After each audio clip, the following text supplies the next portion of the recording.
everyone, welcome back to my YouTube channel. This is Yadipa Gupta. Friends, in this video we'll talk about the TCS provisions under GST. Friends, section 52 of the CGST Act deals with the TCS provisions.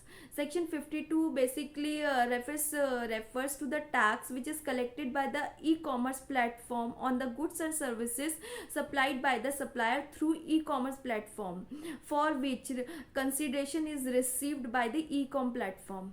Friends, होता क्या है, section 52 ने ये कहा है कि कोई भी सप्लायर अगर अपनी गुड्स और सर्विसेज को ई कॉम प्लेटफॉर्म के थ्रू सप्लाई कर रहा है और उसके लिए पेमेंट जो है वो ई कॉमर्स प्लेटफॉर्म के पास ही आ रही है, तो ई कॉम ऑपरेटर की रिस्पॉन्सिबिलिटी है अंडर सेक्शन 52 कि वो उस पेमेंट में से टीसीएस कलेक्ट करके गवर्नमेंट को डिपॉजिट कराएगा और बैलेंस पेमेंट जो है वो सप्लायर को रेमिट करेगा। सेक्शन 52 कहता है कि 0.5% under CGST and 0.5% under SGST, यानी कि टोटल 1% TCS जो है वो गुड्स और सर्विसेज की वैल्यू का ई कॉम प्लेटफॉर्म जो है कलेक्ट करेगा, गवर्नमेंट को जमा कराएगा। इसके लिए वो अपनी फाइल करेगा GSTR 8, जो कि मंथली बेसिस पे उसे फाइल करनी होती है with in the 10 days of the next month. अगले महीने की 10 तारीख तक उसे जो है वो अपनी GSTR 8 फाइल करनी होती है, जिसमें वो डिटेल देगा कि उसने किस किस सप्लायर का TCS कलेक्ट किया है। इसके अलावा उसे जो है एनुअल रिटर्न भी फाइल करनी होती है under GSTR 9B। GSTR 9B में वो अपनी एनुअल रिटर्न फाइल करेगा और उसमें सारी डिटेल्स जो है वो देगा।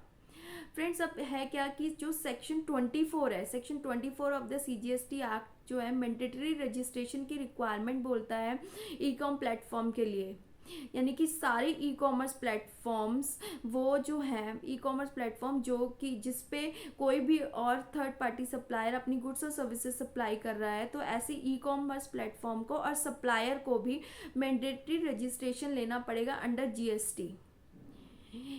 सप्लायर को तो मैंडेटरी रजिस्ट्रेशन लेना है एज अ सप्लायर, और जो ई कॉमर्स प्लेटफॉर्म है उसको एज TCS कलेक्टर जो है वो मैंडेटरी रजिस्ट्रेशन लेना पड़ेगा। Although it may be possible कि हो सकता है कि उसका ऑलरेडी एज अ सप्लायर जो है ई कॉम प्लेटफॉर्म का रजिस्ट्रेशन हो GST पोर्टल पे, बट अगर वो TCS काटेगा सेक्शन 52 में तो उसे TCS कलेक्टर का रजिस्ट्रेशन अलग से लेना पड़ेगा।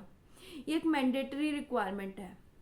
एंड इसके अलावा फ्रेंड्स, एक और इम्पॉर्टेंट बात यह है कि इसमें कोई थ्रेशोल्ड लिमिट नहीं है, यानी कि ₹1 की ट्रांजैक्शन पे भी उसे TCS कलेक्ट करना पड़ेगा।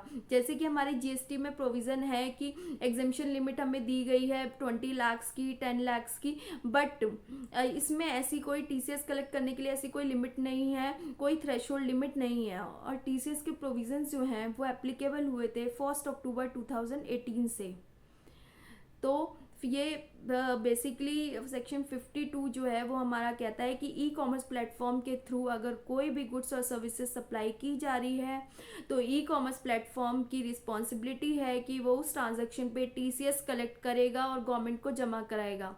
TCS का रेट रहेगा 1% total, 0.5% under CGST and 0.5% under SGST। इसके लिए उसे मैंडेटरी रजिस्ट्रेशन लेना पड़ेगा as TCS collector.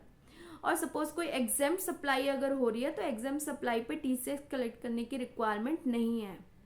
So friends, this is all about section 52 यानी कि TCS provisions under GST। I hope आपको ये वीडियो अच्छा लगा होगा। Please like, share and subscribe, and मिलते हैं नेक्स्ट वीडियो में। Till then keep learning and keep growing. Thank you.